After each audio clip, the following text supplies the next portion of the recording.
Ok, algún voluntario o voluntaria de la reserva.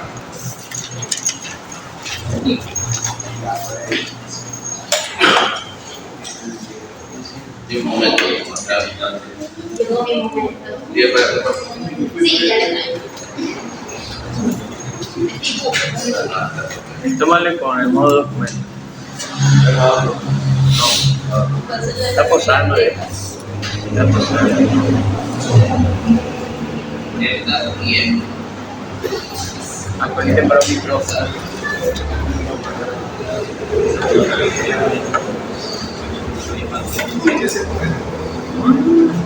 ¿Verdad?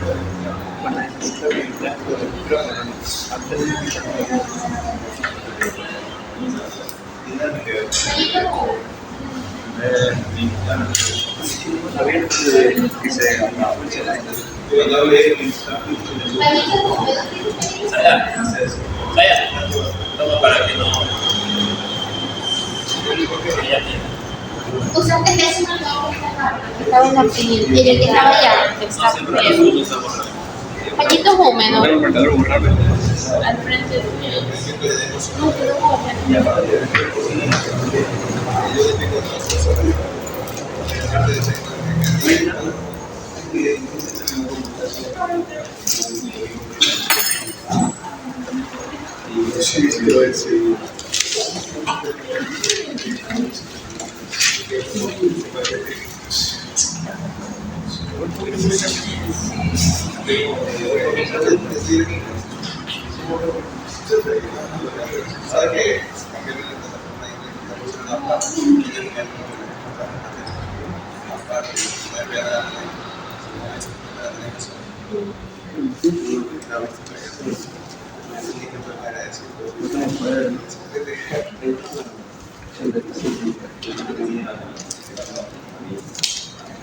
¿Cuál es el de la América?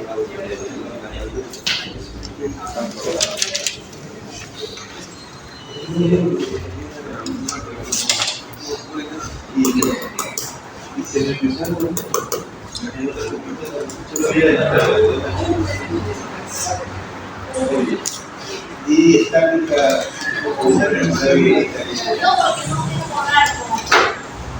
Que esto es lo que nos dan la mano.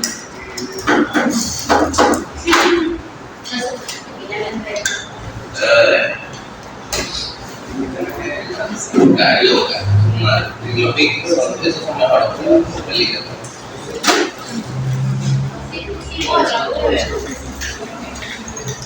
La voy a ver.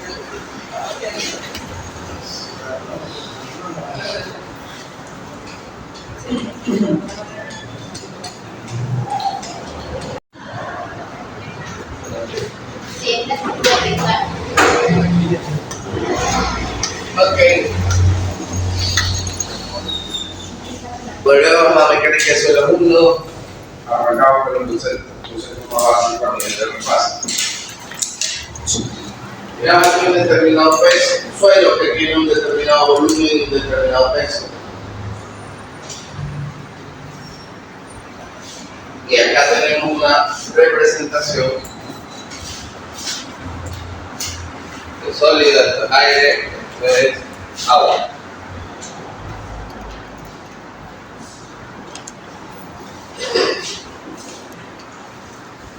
De un sistema compuesto por sólidos, por agua y por aire.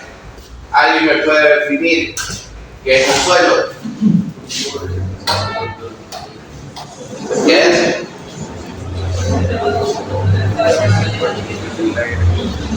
Correcto, placer. Algo fundamental dentro de mecánica de suelo 1 es entender que el suelo en realidad es un sistema. Un sistema, ¿por qué un sistema? Porque esencialmente está compuesto por las partes que lo componen, en realidad están incluso en distintos estados físicos. Partículas sólidas están en estado sólido. El agua que se encuentra en los poros está en estado líquido. Y el aire que se encuentra en los poros está en estado gaseoso. Entonces, en realidad, todo este conjunto es lo que denominamos suelo. Siempre teniendo en cuenta que estas partículas sólidas deben su origen a procesos geológicos en los cuales una determinada roca fue meteorizándose, fue erosionándose, eventualmente se fragmentó y estos fragmentos fueron transportados ya sea por el agua, el viento, la gravedad. Durante el transporte fue incrementándose la erosión en estas partículas, posteriormente fueron depositadas en un determinado sitio, debido a que estas partículas sólidas no son piezas de un rompecabezas que calzan perfectamente, no necesariamente tienen incluso el mismo origen, no van a tener la misma forma, no van a tener el mismo tamaño. ¿Qué es lo que va a ocurrir? Entre partículas sólidas vamos a tener espacio. ¿Cómo se llaman estos espacios? Vacíos o poros, correcto. Paradójicamente los vacíos no tienen por qué estar vacíos, solo se llaman así. Pueden estar llenos de agua, pueden estar llenos de aire, puede ser una combinación de ambos. El suelo, una muestra de suelo tomada del desierto del Sahara. ¿Cuál creen ustedes que sea la composición de sus vacíos? Agua, aire, una combinación de ambos. Aire, ¿por qué? Debido a que no llueve, no hay presencia de agua subterránea, no tengo agua por ningún lado, un desierto, el suelo tiene que estar completamente seco. Y al estar seco, esencialmente, los vacíos estarán completamente ocupados por aire. El suelo en una zona que se encuentra sumergida ocurre lo contrario. El agua tiende a ocupar los vacíos en este suelo, lo que es equivalente a una condición de saturación. Y siempre vamos a tener condiciones intermedias.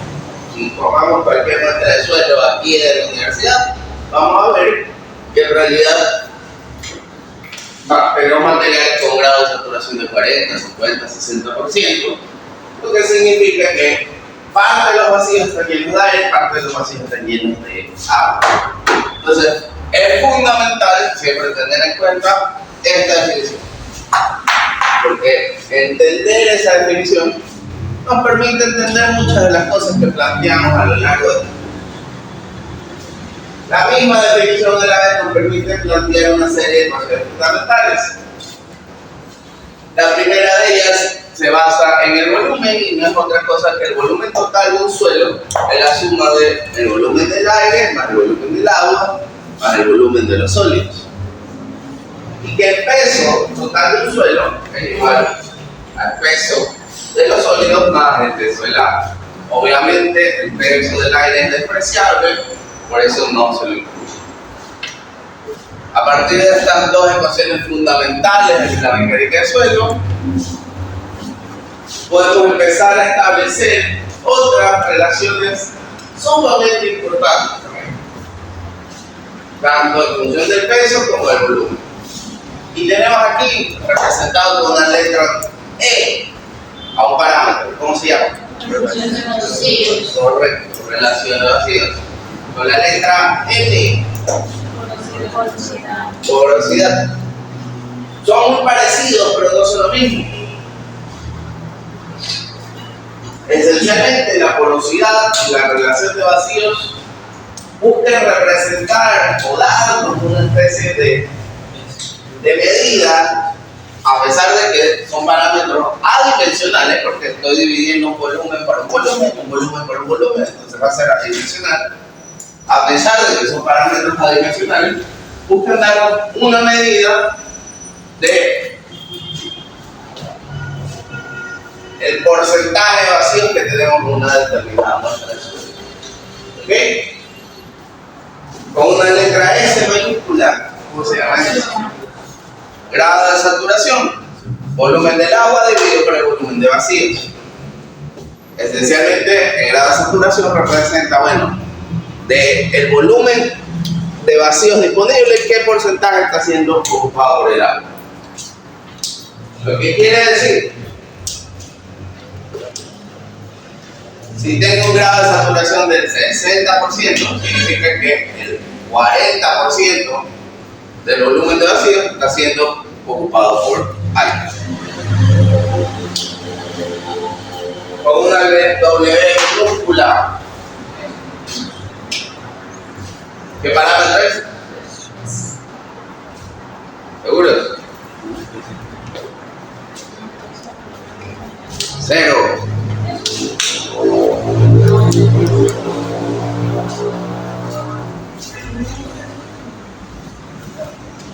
No, porque el peso es la suma.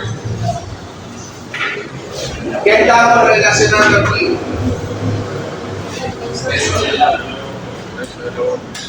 Peso de agua para el peso de los sólidos. ¿Cómo se llama el parámetro? No. Contenido de humedad. Es que lo tenemos como W Claro, pero le podemos WM. Póngale W. Otra vez. Entonces, WN, contenido de humedad, no es otra cosa que la relación entre el peso del agua y el peso de los sólidos. ¿Cómo se entiende? Muy fácilmente. Tomo una muestra de suelo, la peso en su condición inicial, va al horno 24 horas y la vuelvo a pesar. Obviamente va a pesar menos. Esa diferencia de peso es el peso del agua. Y el peso final, el peso seco, es igual al peso de los sólidos. Los relacionan y tengo el contenido de humedad. El contenido de humedad es un parámetro importantísimo porque se relaciona directamente con la densidad, se relaciona directamente con la compresibilidad de un suelo. Entonces es uno de los parámetros mucho, no sé si decir el más, no es el máximo, pero es uno de los, está ahí en el top 5 dentro de los más relevantes de mi investigación. No sé específicamente qué condición, pero está en el 5. Ok. Siguiente pregunta, es fundamental. ¿Cómo se llama esta letra griega? No, ¿Cómo se llama la letra encima?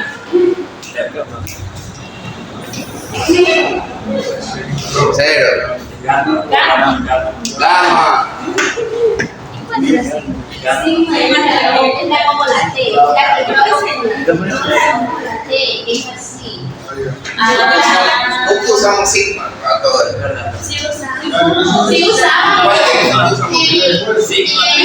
Eso. Ahora sí, cierto. Yo lo pongo una T, una bolita con los puntitos. Es verdad. No, eso sí. Ok, entonces, tenemos gamma. ¿Cómo se llama el parámetro? Peso volumétrico. ¿Por qué peso volumétrico? Porque es la relación entre el peso total y el volumen total. Peso sobre volumen. Si yo cojo un balde, lo lleno de suelo y conozco el volumen del balde y conozco el registro del peso del suelo, esencialmente divido el uno para el otro y voy a obtener el peso volumétrico. Gamma D es el peso volumétrico seco. Ojo, siempre los pesos volumétricos son o se expresan en función del grado de compactación de ese material en campo. ¿Qué quiere decir esto? Yo tomo 3 muestras de suelo o me traen un saco de material y tengo 3 baldes igualitos. Y como a cada uno de ustedes lo pongo al pie de un balde. Le digo, bueno, vamos a empezar a rellenar el balde. La primera persona pone 2 paladas de material, pone 2 paladas más, etcétera, y llena el balde. No hace mayor cosa. La segunda persona pone 10 centímetros de material y ahí coge y empieza a golpetear contra la superficie. Las partículas como que se reacomodan, después pone otra capita de 10 centímetros más. La tercera persona es cada 5 centímetros, vamos colocando capitas de 5 centímetros y golpetea y va llenando el balde. Al final, los 3 baldes están llenos. ¿Ustedes creen que el peso volumétrico se iguala en los 3 casos? No. Obviamente que no, el material es el mismo. ¿Qué ha cambiado? La Se redujeron el tamaño de los cuerpos. Ok, ¿qué pasó en ese caso? A medida que voy golpeteando este balde, ¿qué va pasando con la relación de vacío? Se reduce. Lo que significa que las partículas se van reacomodando en una posición más compacta. Lo que significa que en un mismo volumen va a entrar una mayor cantidad de partículas sólidas. Por eso que cambia el peso volumétrico. Viéndolo en un ejemplo de esos de la vida cotidiana, nos vamos de viaje, tienen que hacer la maleta. Hay personas que cogen, me voy, saco, tiro todo, no me entra, me pongo encima, cierro y me fui. La maleta está repleta, no le entra nada. Hay otras personas que doblan todo minuciosamente y le cierran perfectamente la maleta. Cogemos ambas maletas y una es mucho más pesada que la otra. Probablemente la que esté todo ordenado. ¿Por qué? Porque acomodó todo en una posición más compacta. Le sacó mejor provecho al espacio. Entraron mayor cantidad de prendas de ropa en el mismo volumen que es la misma maleta. Algo similar que está pasando aquí. Entonces, un material, cualquier suelo, puede tener un infinito número de pesos volumétricos. Va a variar en un rango, va a haber un valor mínimo y un valor máximo. ¿Ok? Pero no es un parámetro fijo, dependerá de la relación de vacío que tenga este material en campo.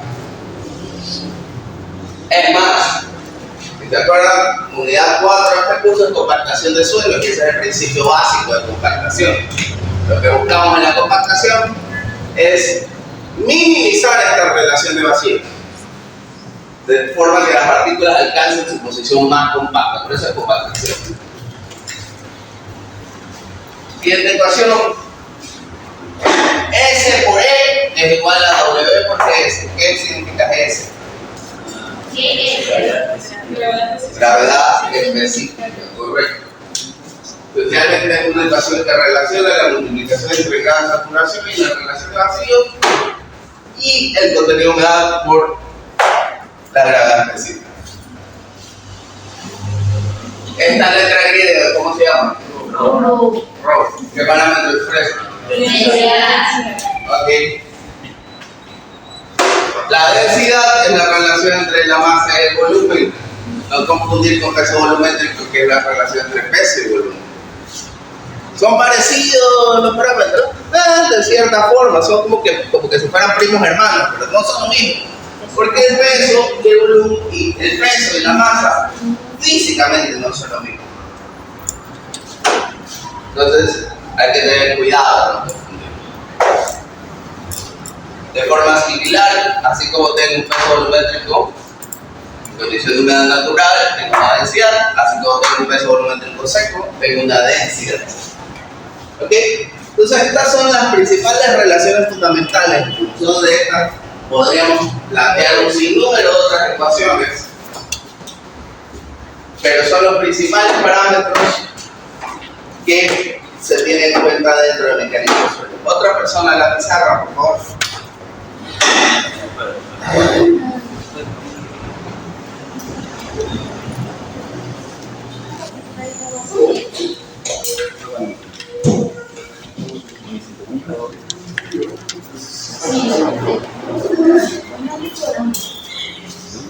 Ahora,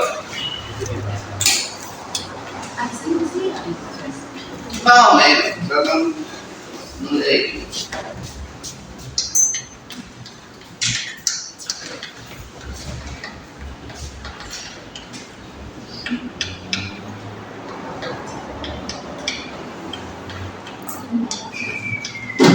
FKC.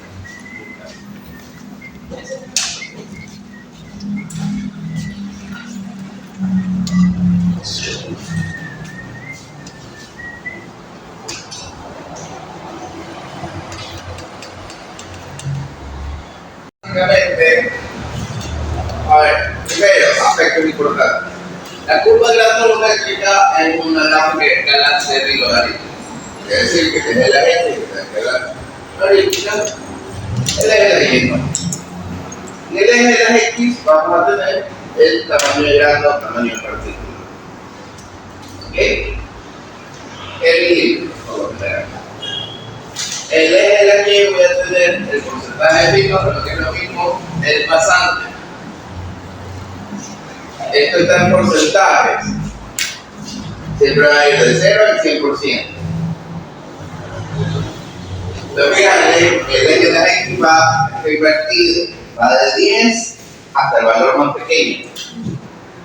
Entonces, ¿qué busca representar esta curva? Esencialmente, ¿cómo varía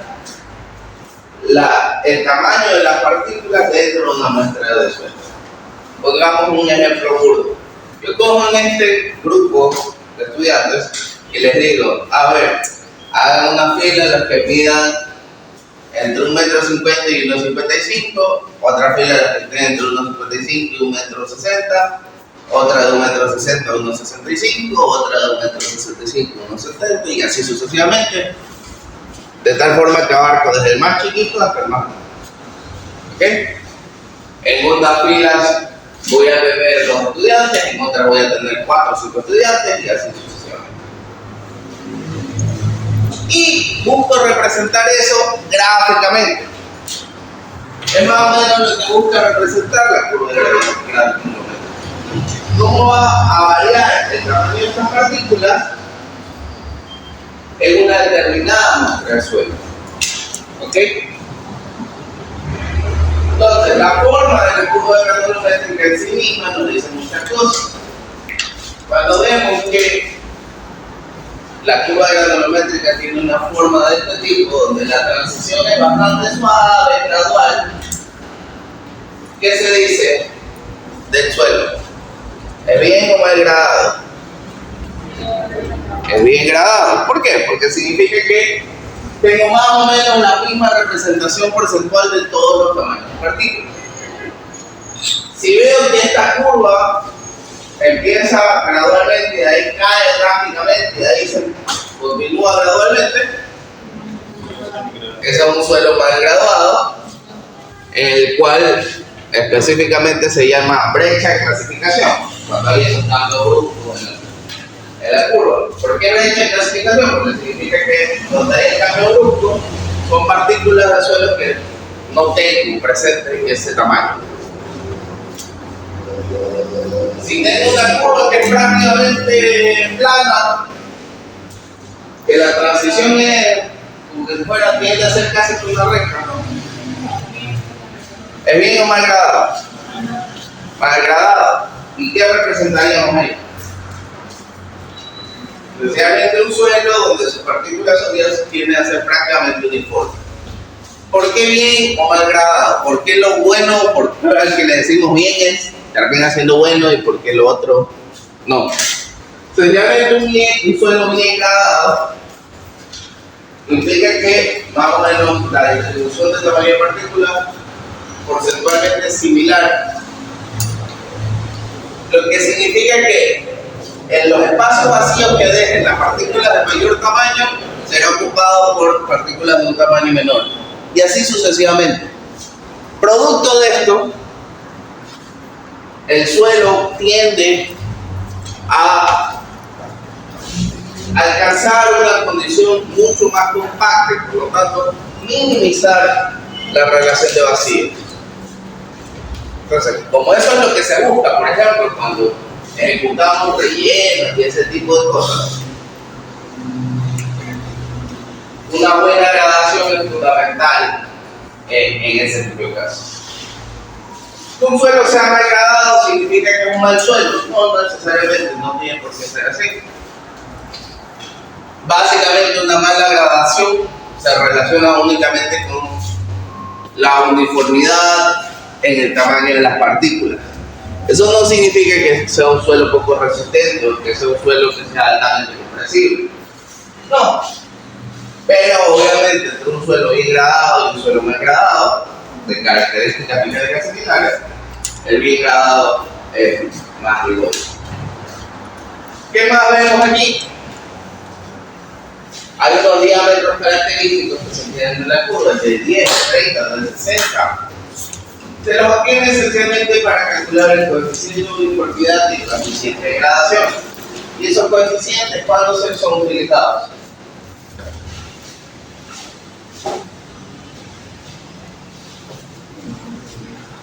¿O no los usamos nunca? ¿Para qué? Para la clasificación del suelo, correcto.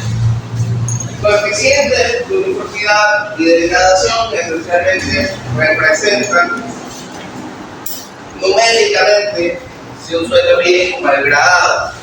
Es por eso que estos coeficientes son muy útiles en el momento de clasificar el suelo.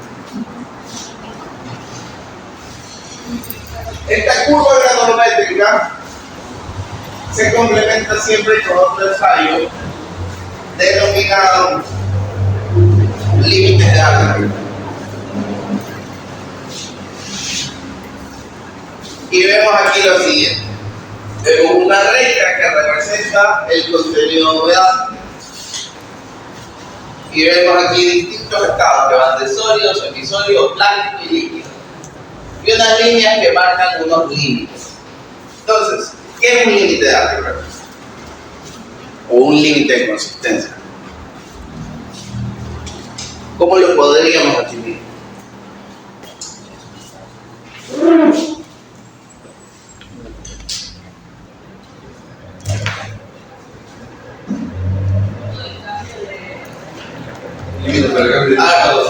¿Pero qué es primero?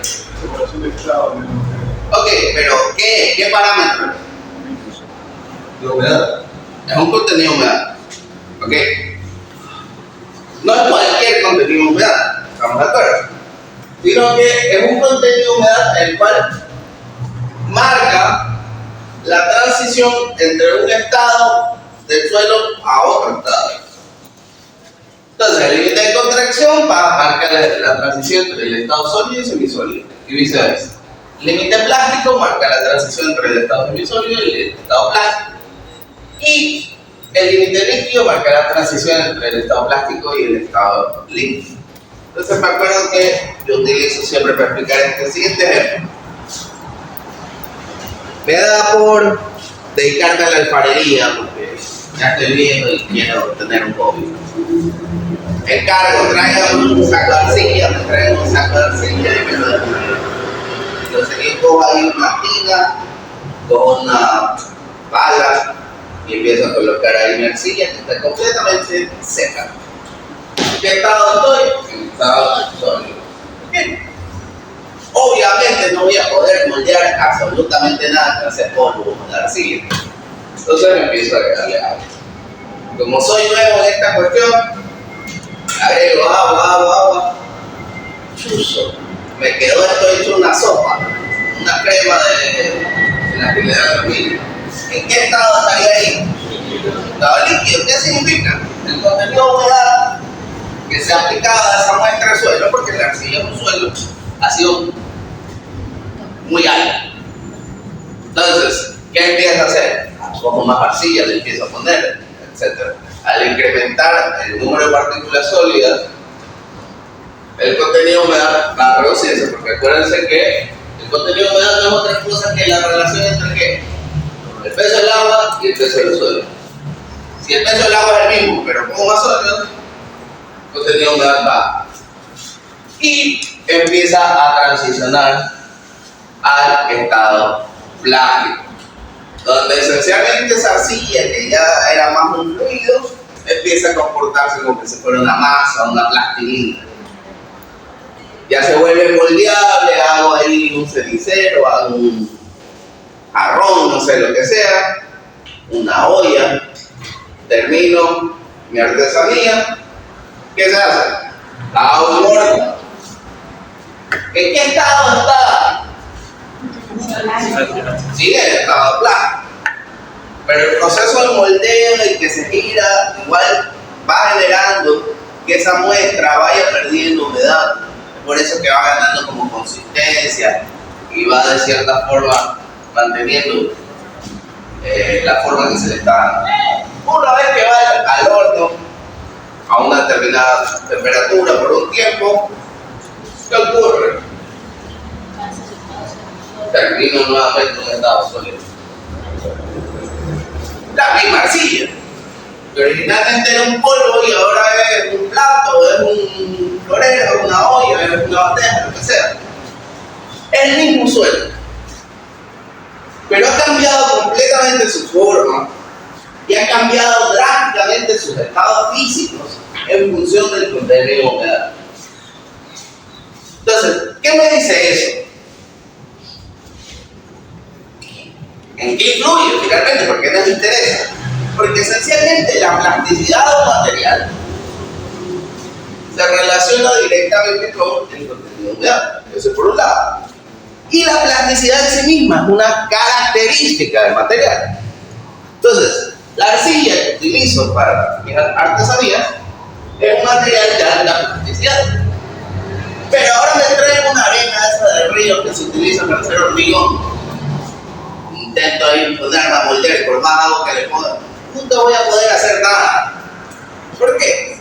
Porque es un material con baja plasticidad o que puede ser que no tenga plasticidad. Entonces, más allá de que si un material tiene alta o baja plasticidad, que eso es una característica propia de un suelo, el contenido de humedad influye directamente. Ahí viene la pregunta mía.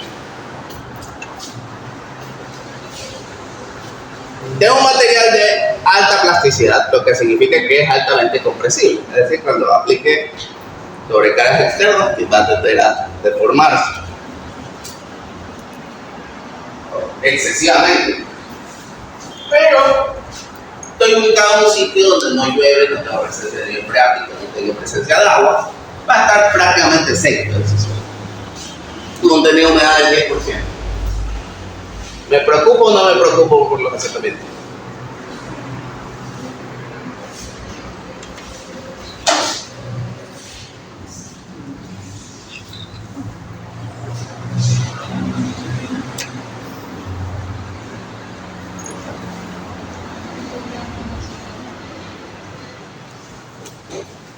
Pregunta mío.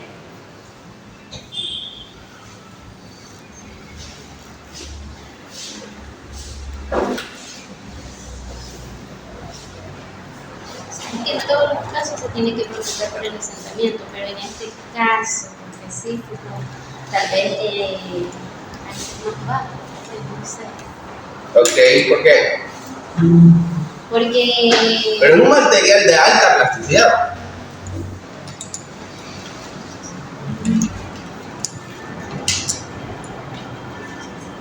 Pero no tengo presencia de agua. El contenido me da bajísimo.